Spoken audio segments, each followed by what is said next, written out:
এখানে আপনাদেরকে একটা তথ্য দিয়ে রাখি।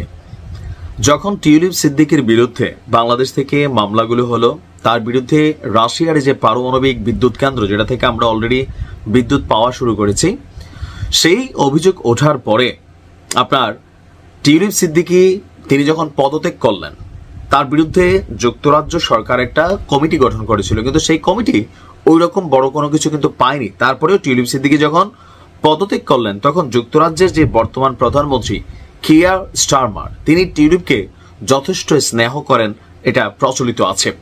তো তিনি বলছিলেন টিউলিপকে যে টিউলিপের জন্য তার দরজা খোলা।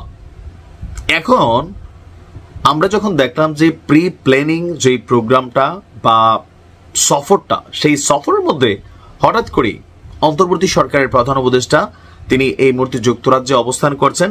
তো তিনি যাওয়ার পর যুক্তরাজ্যের প্রধানমন্ত্রী কিয়ার স্টারমারের সাথে যে বৈঠক হবার কথা ছিল, সেই বৈঠকটা না হওয়ার শঙ্কা দেখা দিয়েছে। কেন? বৈঠকের সূচি এখনো চূড়ান্ত করা যায়নি। এতে করে সফররত প্রধান উপদেষ্টার সাথে স্টারমারের বৈঠক নিয়ে অনিশ্চয়তা দেখা গেছে।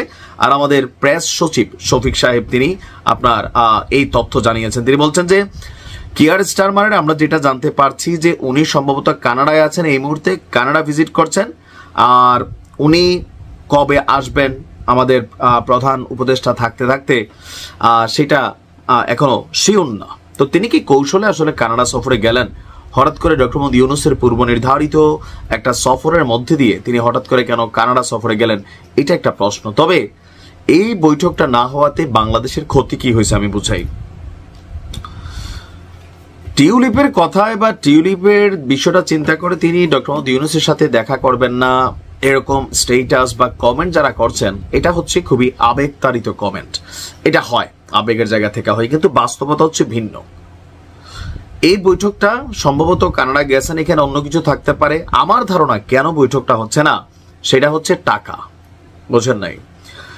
আমাদের সরকারের পক্ষ থেকে বলা হয়েছে যে যুক্তরাজ্যে বাংলাদেশ থেকে যে অবৈধ পাচারকৃত টাকাগুলা চলে গেছে, সেই টাকাগুলাকে পুনরুদ্ধারের জন্য সরকার বড় ধরনের ভূমিকা নিবে। মানে ডক্টর মোহাম্মদ ইউনূস যুক্তরাজ্যের প্রধানমন্ত্রীর সাথে কথা বলবেন।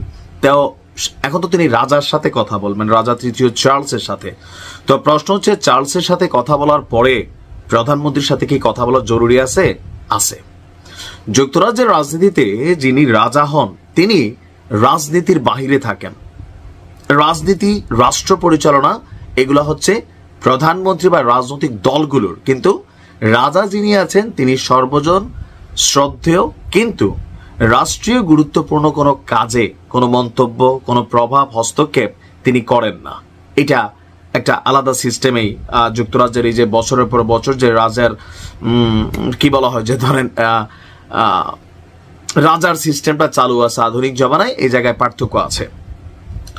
তো এখন স্টার কিয়ারমার তিনি যদি প্রধান উপদেষ্টার সাথে দেখা করতেন, আমরা যতদূর জানি আওয়ামী লীগের সাবেক ভূমিমন্ত্রী সাইফুজ্জামানের নাকি কয়েক বিলিয়ন ডলার বাংলাদেশ থেকে পাচার করছেন।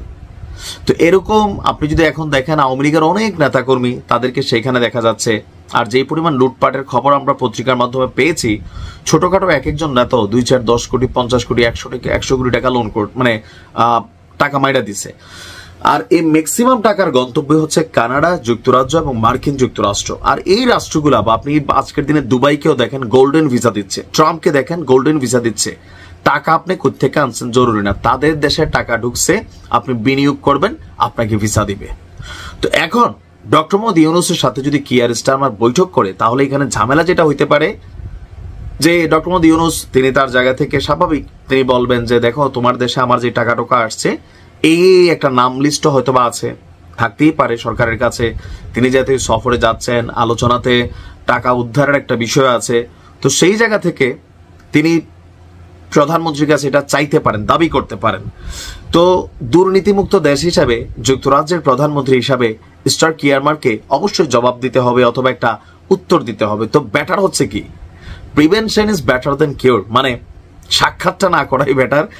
সাক্ষাৎ করার পরে ডক্টর ইউনূস একটা ব্রিফিং করে বসলেন, অথবা গণমাধ্যমে বিষয়টা আসলো যে হ্যাঁ বাংলাদেশের 50 জনের 100 জনের তালিকা দিছে যুক্তরাজ্য সরকারকে, তো ওই টাকা টোকাগুলো তারা ফেরত চাইছে এবং কি সরকার বলছে দিবে। যদি না দেয় ইজ্জতের ইস্যু, আর যদি দেয় নিজেদের দেশের বিনিয়োগের ইস্যু, তারা তো এত সাদা না। আপনি আজকের দিনে যা দেখছেন, এই যে আমরা বলি ভারতীয় উপমহাদেশকে ইংরেজরা শাসন করতো, তারাই তো লুটপাট করছে একযোগে।